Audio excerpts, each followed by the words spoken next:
During the Civil War, many African Americans escaped slavery by using the Underground Railroad.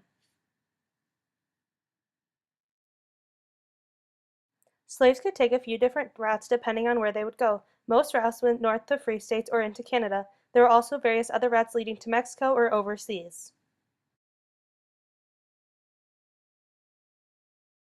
Slaves traveled at night about 10 to 20 miles to each station.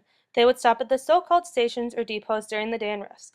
The stations were often located in barns, under church floors, or in hiding places in caves and hollowed-out riverbeds. While the refugees were resting at one station, a message was sent to the next station to let the station manager know the runaways were on their way. While at each station, the slaves could sleep, eat, and bathe.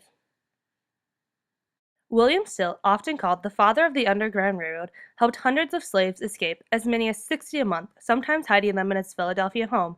He kept careful records, including short biographies of the people he helped.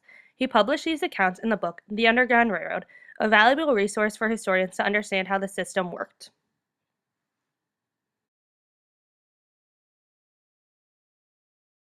The Underground Railroad used different quilt patterns to help communicate with the traveling slaves. Each quilt pattern meant something different. The birds in the air block meant for them to follow the birds in the air. The North Star block meant for them to follow the North Star. The wagon wheel block meant for them to load the wagons or prepare to board the wagons to begin the escape. Class, for today's project, we will be creating a quilt just like the ones that they use on the Underground Railroad. Here is an example of one that I made, and what it could be is like each triangle could represent how many people that the house could accept at a time. So this one would mean 12 people. And so for your quilt, I would like you to design a quilt and then also write a short little brief example of what it could be used for.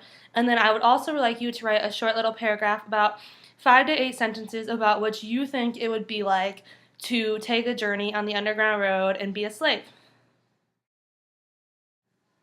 This project will be due on Thursday, so make sure that you get started on it now. We will have a few minutes in class to work on it, but not very much time, so make sure that you're working on it outside of class.